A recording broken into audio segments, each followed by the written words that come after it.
So hello friends, this is Soumyadip Bhattacharya. তো আজকের এই ভিডিওতে আমি ডিসকাস করব যে যাদের এসএসসি এমটিএস 2024-এর দ্বারা সিলেকশন হয়ে গেছে তারা কি কি ডকুমেন্ট এই মুহূর্তে রেডি করবে বা কোন ডকুমেন্টগুলো তোমাদের ডকুমেন্ট ভেরিফিকেশনের সময় লাগবে। সরি যে আমি অনেকদিন ভিডিও করিনি, আমার ইরেগুলার হয়ে গেছে আমি অনেক ভিডিওতে।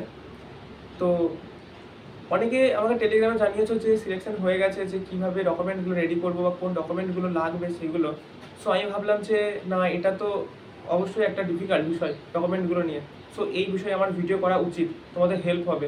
সে কারণে আমি ভাবলাম একটা ছোটো একটা টাইম বের করে কয়েকটা ভিডিও একটা ভিডিও করে দিই। সো ডকুমেন্ট যেগুলো লাগবে, দেখো, মাধ্যমিক কোয়ালিফিকেশনে তোমরা এই এসএসসি এমটিএস এক্সামটা পাস করেছো। সো ডকুমেন্ট ভেরিফিকেশনের সময় যেটা সব থেকে মোস্ট ইম্পর্টেন্ট জিনিস, সেটা হচ্ছে মাধ্যমিকের মার্কশিট, মাধ্যমিকের সার্টিফিকেট, মাধ্যমিকের যে অ্যাডমিট সেটা। সো এই তিনটে জিনিস কিন্তু ওরা দেখবে।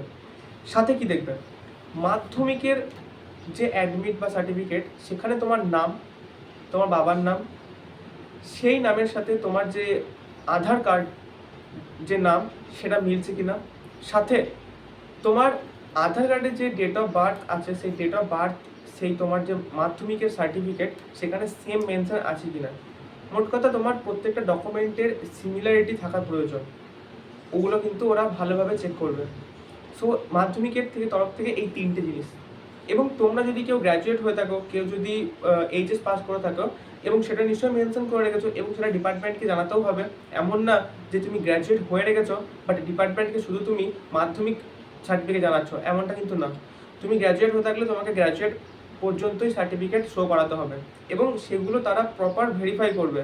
কারণ তুমি যখন তোমার কোয়ালিফিকেশনকে ডিপার্টমেন্টকে জানাচ্ছ, তাদের যে সিনিয়রিটি লিস্ট হবে সেখানে তোমার যে কোয়ালিফিকেশন সেগুলো লেখা উঠবে। তো সেগুলো তারা ভালোভাবে চেক করে নেবে।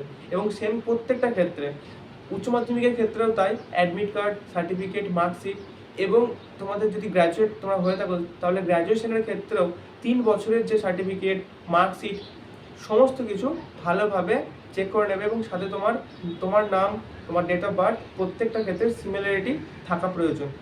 আধার কার্ড তো মাস্ট, প্যান কার্ডও তারা কিন্তু দেখবে। সাথে তোমাদের জানিয়ে দেবে যে কত কপি ফটো লাগবে, সেটা জানিয়ে দেবে।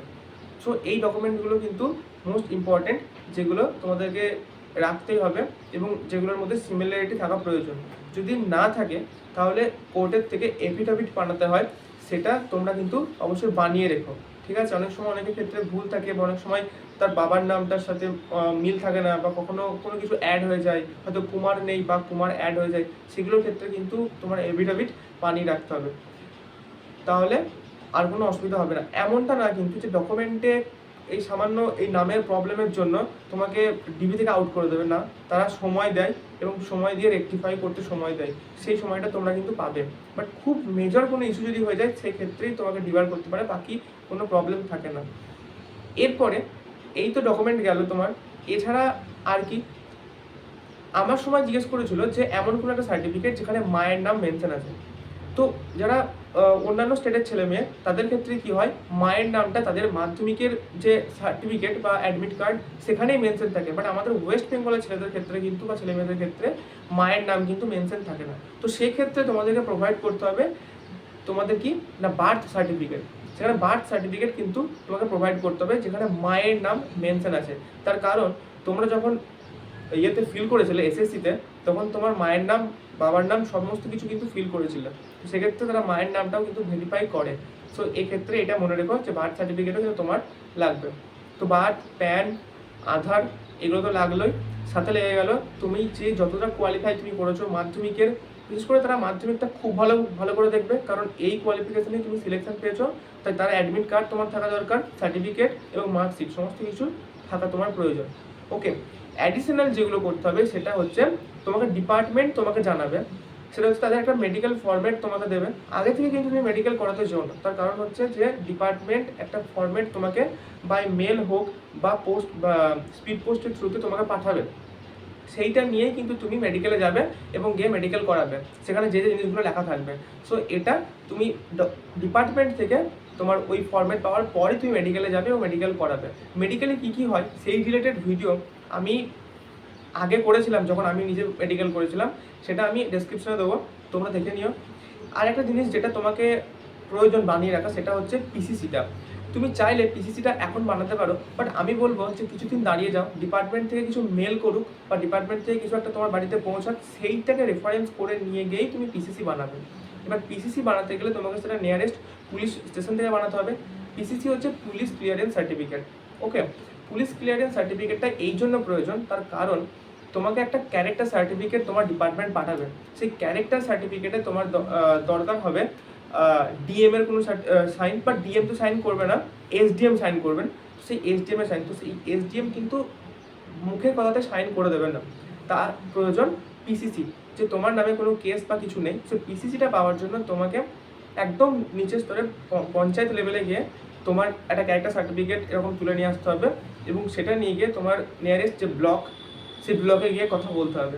সেই ব্লক থেকেই তোমাকে প্রসেস করিয়ে তোমাকে বলে দেবে থানাতে, সে ব্লক থেকে, এবং তুমি থানায় যাবে এবং থানাতে গিয়ে নিজের হাতে ওটা করিয়ে নিয়ে সেটা ব্লকে এসে পৌঁছাবে। এবার তোমাদের ক্ষেত্রে যে প্রসেসটা বিভিন্ন জায়গার ক্ষেত্রে বিভিন্ন রকম হয়, বাকি এটাই হচ্ছে প্রসেস, যে একদম গ্রাম পঞ্চায়েত থেকে তোমার একটা সার্টিফিকেট নিয়ে লিখিত নিয়ে গিয়ে ব্লকে, এবং ব্লক থেকে তোমার যে নিয়ারেস্ট থানা, সেই থানা থেকে তোমার পিসিসি হবে, এবং এটা 2-3 দিনের মধ্যে হয়ে যায়। আমি বলবো যে ডিপার্টমেন্ট থেকে কোনো একটা কিছু যাক, কারণ ওরা জানবে যে কী জন্য পিসিসি করতে এসেছো। তখন তুমি যখন দেখাবে যে তোমার ডকুমেন্ট ভেরিফিকেশন গভর্নমেন্ট চাকরি, সেক্ষেত্রে তুমি একটু তাড়াতাড়ি প্রেফারেন্স পাবে। নাহলে পিসিসি অনেকেই বানায়, বাইরে কোনো জায়গায় কাজ করতে যাওয়ার জন্য বানায়, বা কোনো রকমের এই ধরনের ক্ষেত্রেই বানিয়ে তারা থাকে, সেক্ষেত্রেও হয়।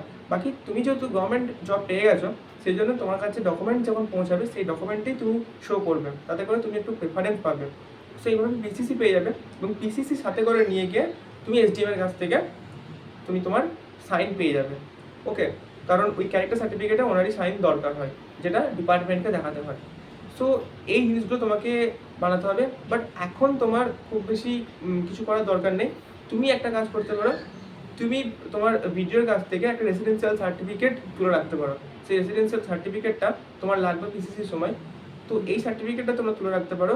একটা ইনকাম সার্টিফিকেট প্রুফ তোমার ফ্যামিলি, সেটাও নিয়ে রাখতে পারো, কারণ কোন কাজে ইউজ হয়। তো সেক্ষেত্রে এইগুলো তোমরা করে রাখতে পারো। বাকি আমি বলবো ডিপার্টমেন্টের তরফ থেকে তোমাকে মেল দেখ, এবং মেল করুক বা তোমার পোস্ট অফিসের মাধ্যমে আসুক, তুমি এটা করে নিতে পারবে।